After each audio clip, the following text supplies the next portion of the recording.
nobody can exist in a vacuum, isolated from the world, from everything else, like born in a secluded island and haven't met another soul in their whole life. That's not going to be a real person. That would be probably an animal-like organism that still, you know, has all the instinctual reactions, but is not participating in anything. Hardly is there is nobody that doesn't participate in a family, in a nation, in a country, in whatever, in all those interactions. So you cannot be an individual without at the same time being part of some sort of collective entity. But the collective entity is made of individuals, so it cannot exist without everybody pulling in their own direction and doing their own thing. That's what makes the whole. And the whole zodiac is about that. This is another way to see it, as it is a dynamic process, because what actually happens is that when we start from Aries and go to Pisces, from the first to the end, it is exactly this process of starting from something very individual, very personal. The first 6 signs of the zodiac, from Aries to Virgo, are called to be personal signs, individualistic. They're mostly concerned with themselves, in different ways. They have different agenda, you know, every one of them. But what they have in common, those 6 from here, the spring signs and the summer signs, is that they build personality, they build individuality, and that's built in stages, starting from Aries until Virgo. Then something happens, there is like a polarization of the whole process, it's a reversal. In the other equinox point, the opposite one, in the autumn, when Libra starts, and you are Libra. So Aries, Libra. Yeah, it's very individual. Yeah, I can imagine. And then what the other 6 are starting to be mostly preoccupied with is taking part in relationships, first in relationships, one-to-one, and then these relationships are meant to help them build groups and societies and big organizations of people where what's going on there is mostly to do with collective forces, like political forces, you can say, not that much individual. Which stands behind, this is the big logic that stands behind the fact that some people, depending on which signs they have predominant in their charts, because we have all the signs in our charts, we have all the energies present in us in one way or another, the psychological archetypes. But some of them we have greater doses of, others we've got less quantity of. What are these 2 things, the individual and the collective? This is borrowed from somewhere, it's not my idea, but it's very logical, that what we all live through the year, through the seasons, and we see the changes in nature through the seasons. And this is our greatest and most basic perception of what's going on in a cycle in nature, and it's mostly the cycle of vegetation, how plants get born, grow, and then die, and then they start again with the seeds in the winter. So the light force and the dark force, the day force and the night force, I'll use these to tell you how they change in every sign of the zodiac.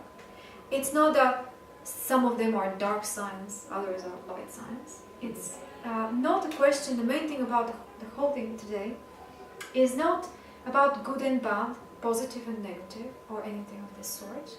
It's about having different quantities of either the day force or the night force in the sign, in the energy of that sign. So it's a more or less kind of concept. So every one of these signs has more of one and less of the other. And as we go through them, you see how the relationship changes. Starting from Aries, for example, they're equal. In Libra, they're also equal.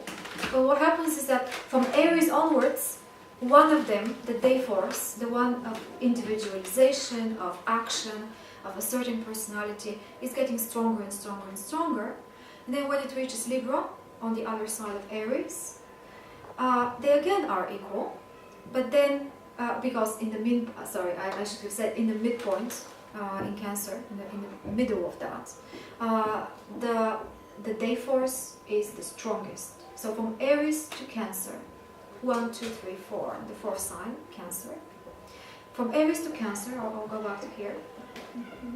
So from here to here, from spring equinox to summer solstice, the day force is getting bigger and bigger and bigger. The days are getting longer. And we see that activity in nature is getting its impulse, becomes faster and more dynamic. Then in the middle of summer, everything reaches its peak. Activity and personality, you see now the psychological relationship to that, is reaching its peak. Then it starts getting smaller, the day force, and the night force becomes more. Until we get to the fall, they equal again. We have equal day and night. The process gets exactly reversed on the other side. Then the night force starts getting bigger and bigger to the expense of the day force in the middle of winter, and this is what the concept of Christmas is not only religious. I don't know a lot about Christianity and its theories and stuff, but what happens at Christmas time, or the real Christmas, is around the 22nd of December, because that's the winter solstice. And the night force is the strongest then. It reaches its peak as in the summer the day force reached its peak. And from that point onward, what happens in nature is that the days or the light starts getting bigger and bigger. It's still the night force is bigger than it. But that's the first point when in nature it's almost like life gets born. Life actually doesn't get born in Aries, even though the zodiac starts from Aries. But it gets born in Capricorn, the sign of the winter solstice. Because then it's almost like you had seeds in the ground, still in the ground. They're hidden, snow is covering those seeds. They are holding the code of the new life, the new cycle. And they start, the process of them getting to the surface is the process that happens here in the winter signs. Capricorn, Aquarius and Pisces, the last three. They're kind of preparing for Aries. When Aries is just when things get visible, where we can see them, we can see that the plan has emerged. Yeah? Okay.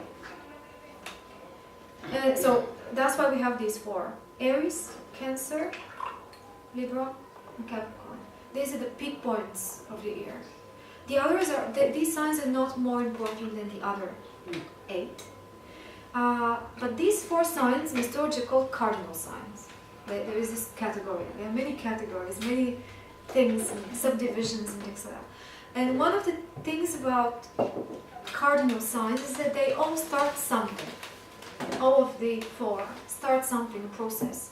Then the others, which follow after them, it's almost like Aries has the Taurus and the Gemini, kind of finishing off or developing or doing something with what Aries started.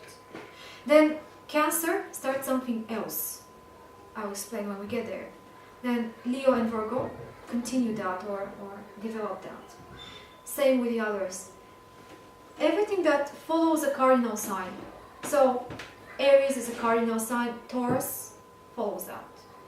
Then Cancer is a cardinal sign, Leo is the one after it. Scorpio is after Libra and Aquarius is after Capricorn.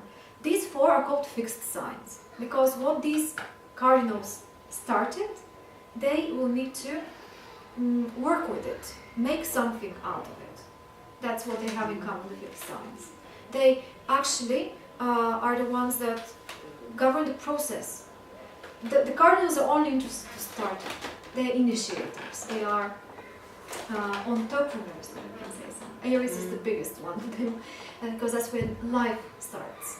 And it says, okay, I would like to head into this direction.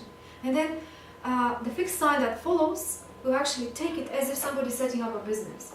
And there are 2 partners, for example. Imagine it like that. And one partner is the one that gets the idea and initiates the idea, while the other partner takes it from there and works with it behind closed doors.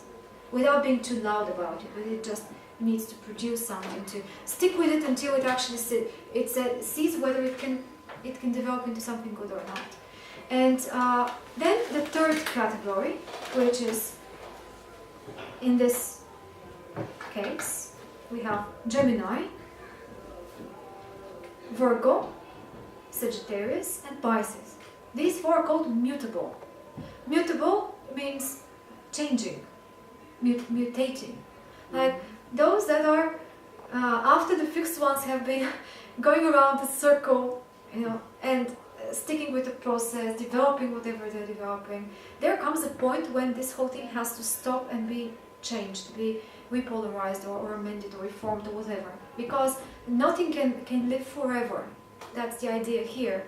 Any process, any cycle, you can think of these four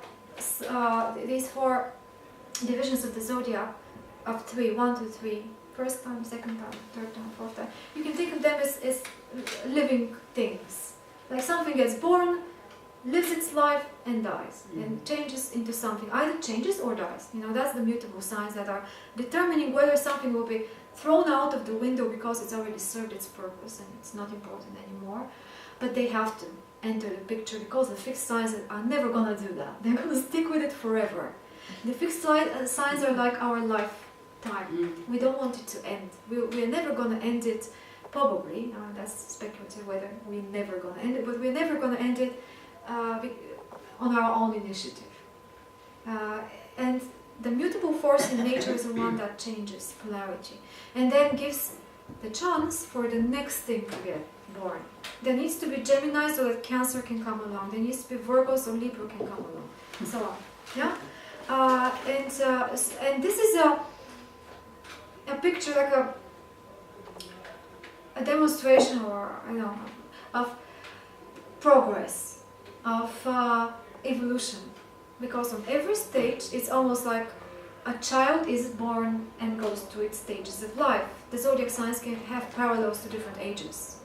Like Aries is a little baby, Taurus is a child of around 7 years old.